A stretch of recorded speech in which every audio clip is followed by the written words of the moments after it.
کافر ہے تو شمشیر پہ کرتا ہے بھروسہ، مومن ہے تو بے تیغ بھی لڑتا ہے سپاہی۔ آج 17 رمضان المبارک یوم الفرقان، غزوہ بدر، حق و باطل کا پہلا تاریخ ساز معرکہ۔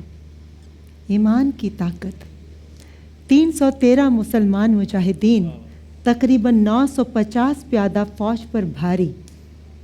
آج ہم اس ایمان اور یقین پر بات کریں گے جو بدر میں تھا۔ حق و باطل کے اس پہلے معرکے میں اسلام کی شاندار فتح نے مسلمانوں کو عرب کی عظیم قوم بنا دیا۔ عرب اور عرب سے باہر، دور و نزدیک اس جنگ کے چرچے ہونے لگے۔ چھوٹے قبائل تو پہلے اسلام قبول کرنے سے ڈرتے تھے، لیکن پھر جوک در جوک اسلام میں داخل ہونے لگے۔ آج ٹی وی پر جاری ہے باران رحمت۔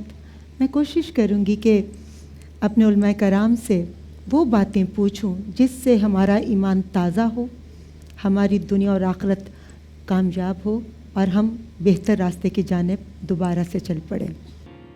ایمان پختہ یقین کامل بدر والوں کا خاصہ تھا، جب ہی نصرت فتح کی انہیں قرآن سناتا تھا۔ 313 تھے، سامان جدل بھی گنتی کا، نعرہ تکبیر رگوں میں خون گرماتا تھا۔ ایمان اور یقین ایک ایسی حسین اور دلنشین کیفیت کا نام ہے، اور اگر یہ دل کے ویرانے میں جلوہ گر ہو جائے تو اسے اجالوں سے معمور کر دیتی ہے۔ تاریخ گواہ ہے کہ غزوہ بدر میں مسلمانوں کا لشکر کفار کی فوجی قوت میں کم اور بظاہر بے سر و سامان تھا، لیکن ایمان اور یقین کی دولت سے مالا مال تھا۔ غزوہ بدر کے حوالے سے جو ہمارا ٹاپک ہے، میں مفتی نور رحمانی صاحب سے پوچھنا چاہوں گی، ہمارے ہاں ایمان اور یقین کی کمی کیوں ہو گئی ہے؟ اس پہ روشنی ڈالیں۔ نحمد و نصلی علی رسولہ الکریم، اما بعد فاعوذ باللہ من الشیطان الرجیم، بسم اللہ الرحمن الرحیم۔ تمام تعریفیں اللہ سبحانہ و تعالیٰ کے لیے، اور درود و سلام اللہ کے رسول، ہم سب کے آقا، ہم سب کے مولا حضور محمد الرسول اللہ صلی اللہ علیہ وآلہ وسلم۔ سوال یہ کیا گیا ایمان کی آج کمی کیوں ہے؟ کیونکہ ہمارے ایمان اس طرح نہیں ہے جس طرح صحابہ کرام رضی اللہ تعالی عنہم کے یا اہل بیت اطہار کے تھے۔ آپ ذرا غزوہ بدر کے پس منظر میں جائیں۔ مدینے سے 80 میل دور ایک وادی ہے جہاں اللہ کے نبی صلی اللہ علیہ وآلہ وسلم صحابہ کے ساتھ جانے والے ہیں، اور اللہ کے نبی صدیق اکبر عمر فاروق سے بات کر رہے ہیں کہ ہمیں وہاں جانا پڑے گا، اور انصار کی طرف دیکھا کہ آپ اس کے بارے میں کیا کہتے ہیں۔ انصار وہ صحابہ تھے جو مدینے والے تھے، جو کہتے ہیں نحن اہل المدینہ، ہم ہیں مدینے والے۔ حضور نے جب ان کی طرف دیکھا تو ان میں سے ایک صحابی کھڑے ہوئے کہنے کہ یا رسول اللہ، ہم قوم موسیٰ نہیں ہیں جو کہیں گے آپ یا آپ کرب لڑ لیں۔ اے اللہ کے نبی، آپ جس طرح کہیں گے، آپ کہیں گے سمندر میں اتر جاؤ تو ہم دیکھیں گے نہیں، ہم مصطفیٰ جان رحمت کی انگلی کا اشارہ دیکھیں گے، ہم سمندر کی گہرائی نہیں دیکھیں گے، ہم عشق مصطفیٰ کو دیکھیں گے۔ اور پھر اللہ کے نبی صلی اللہ علیہ وآلہ وسلم وادی بدر میں آتے ہیں، اور بدر میں یہاں قدم قدم پہ معجزات ہو رہے ہیں۔ حضور تشریف لاتے ہیں، ایسی جگہ کا انتخاب کرتے ہیں جہاں مٹی بہت ہے۔ اللہ کے نبی جب آ کے ٹھہرتے ہیں، بارش برس جاتی ہے۔ جہاں مٹی بہت تھی وہ سخت زمین ہو جاتی ہے، جہاں کفار موجود تھے وہاں کیچڑ ہو جاتی ہے، وہاں پانی کی کمی ہو جاتی ہے، اور مصطفیٰ والوں کے لیے آب کوثر جاری و ساری ہو جاتی ہے۔ اور پھر میں دیکھا آقا کریم صلی اللہ علیہ وآلہ وسلم صحابہ کے ساتھ نشان لگاتے ہیں، یہاں عتبہ مرے گا، یہاں ابو جہل مرے گا، یہاں ولید مرے گا، یہاں فلاں مرے گا۔ کوئی تاریخ سے پوچھے کہ جب جنگ ہوتی ہے تو کئی کلومیٹر دور آگے اور جا کے پھر جنگ ہوتی ہے، لڑائی ہوتی ہے۔ اے مصطفیٰ جان رحمت، آپ کیسے کہہ رہے ہیں کہ ولید یہاں مرے گا، عتبہ یہاں مرے گا، شیبہ یہاں مرے گا؟ حضور زمین کو بتا رہے تھے، وہ کہیں بھی مرے، زمین تیرا کام ہے کہ شیبہ کو لانا یہاں ہے، کیونکہ مصطفیٰ جان رحمت کی جھڑی یہاں لگی ہے۔ اور پھر صحابہ کرام رضی اللہ تعالیٰ عنہ نے دیکھا کہ اللہ کے نبی، یہاں ایک نکتہ ہے، آسمان سے رحمت اس وقت نازل ہوتی ہے، آسمان سے فرشتے اس وقت اترتے ہیں جب میدان کو سجانا پڑے۔ جب میدان سجتا ہے پھر اللہ کی رحمت اترتی ہے۔ آج ہم کام کچھ کرتے نہیں ہیں، ہاتھوں کو بلند کر دیتے ہیں، اے اللہ ہماری دعائیں قبول فرما۔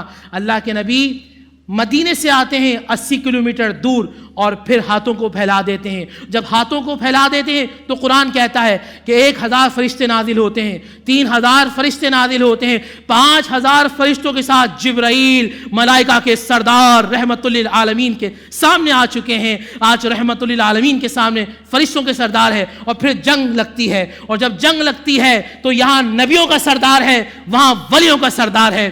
نبیوں کا سردار پیچھے کھڑا ہے, ولیوں کا سردار علی چلتا ہے. 70 کافر اس جنگ میں قتل ہوتے ہیں, 35 کو مارا علی نے ہے.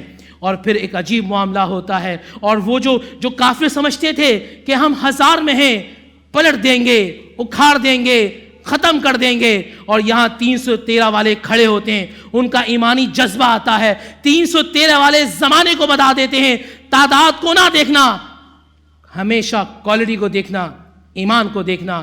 آج بھی مسلمان 313 والا بن جائیں تو دنیا کے اندر اسلام ہوگا, نام محمد ہوگا, اور مصطفیٰ کا نظام ہوگا. سبحان اللہ, بہت خوبصورتی سے آپ نے بیان کیا علامہ صاحب. بسم اللہ الرحمن الرحیم, الحمدللہ والصلاۃ والسلام علی اہلھا اما بعد. آج جن مجاہدین کا تذکرہ ہمارے اس عنوان کے تحت ہو رہا ہے, شہدائے بدر, یقین اور محکم کے حوالے سے آپ نے گفتگو کی. اللہ سبحانہ و تعالیٰ نے قرآن مجید میں ارشاد فرمایا, انتم الاعلون ان کنتم مؤمنین.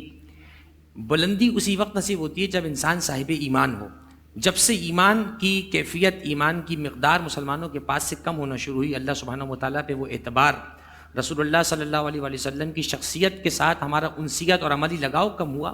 آج ہم نے دیکھا کوئی مسلمان جو کبھی مرد میدان ہوتا تھا, آج وہ معاشرے کے اندر ہمیں کئی مقام پہ پست نظر آتا ہے. اس لیے کہ ایمان کی شرط اللہ سبحانہ و تعالیٰ نے لگائی, انتم الاعلون ان کنتم مؤمنین. تم اس وقت تک بلندی پہ رہو گے جب تک تم صاحب ایمان ہو. ایمان اللہ سبحانہ و تعالیٰ کی ذات و صفات پہ یقین رکھنے کا نام ہے. رسول اللہ صلی اللہ علیہ وآلہ وسلم کی غلامی, ان کی اطاعت, ان کی کامل اتباع اور پیروی کا نام ہے. شہدائے بدر کی پاک ارواح پہ ہمارا سلام ہو.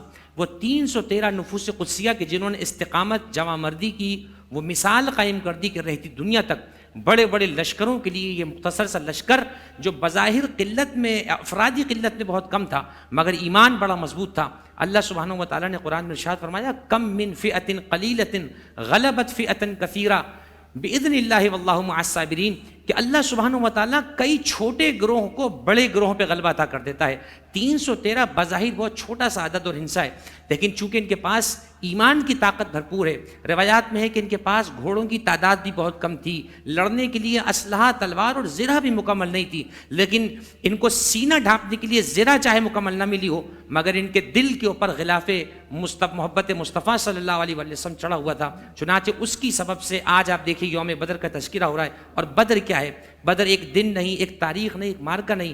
بدر اسلام کے اس افتتاح کا نام ہے کہ آج دنیا کے 57 ممالک پر جو اسلام کا پرچم لہرا رہا ہے, ان شہدائے بدر کے مقدس خون کا صدقہ ہے کہ جنہوں نے رسول اللہ کی اطاعت کے اندر اپنی جان کو قربان کیا. اور ایک جملہ کہہ کے اپنے بیان کو یہاں روک رہا ہوں, یہی صاحبان بدر ہیں, شہدائے بدر ہیں, کہ جن کا تذکرہ پھر ہمیں کربلا کے تذکروں میں جا کر ملتا ہے. اکثر روایات اور زیارات میں یہ لفظ آتا ہے کہ کربلا والوں کے جب جواں مردی کی مثال دی جاتی ہے تو کہا جاتا ہے, انتم مضون علی ما مضى به البدریون, تم اس رستے پر دنیا سے گئے جس رستے پر بدر والے رستے پہ گئے. یعنی بدر اسلام کا وہ معرکہ کہ جب اسلام کی نشر و نما ہو رہی ہے, اسلام پھیل رہا ہے, اور کربلا وہ نقطہ ہے کہ جہاں اسلام کو دوبارہ زندگی عطا کی جا رہی ہے. دونوں طرف دیکھیے, ادھر لشکر 313 کا ہے, ادھر لشکر 72 کا ہے. خاص طور پر اور بڑے واضح لفظوں میں بدر یہ پیغام دے رہا ہے کہ کبھی بھی تعداد پر نہ جانا, اس جذبے پر نگاہ کرنا جو جذبہ دل میں ہے. اللہ شہدائے بدر کے مقدس خون کے صدقے سے ہمیں اپنی ذات پر یقین اور اعتماد اور جناب رسول اللہ صلی اللہ علیہ وآلہ وسلم کی غلامی اور غیر مشروط محبت نصیب فرمائے, تاکہ شہدائے بدر کا کچھ صدقہ امت مسلمہ کو نصیب ہو سکے.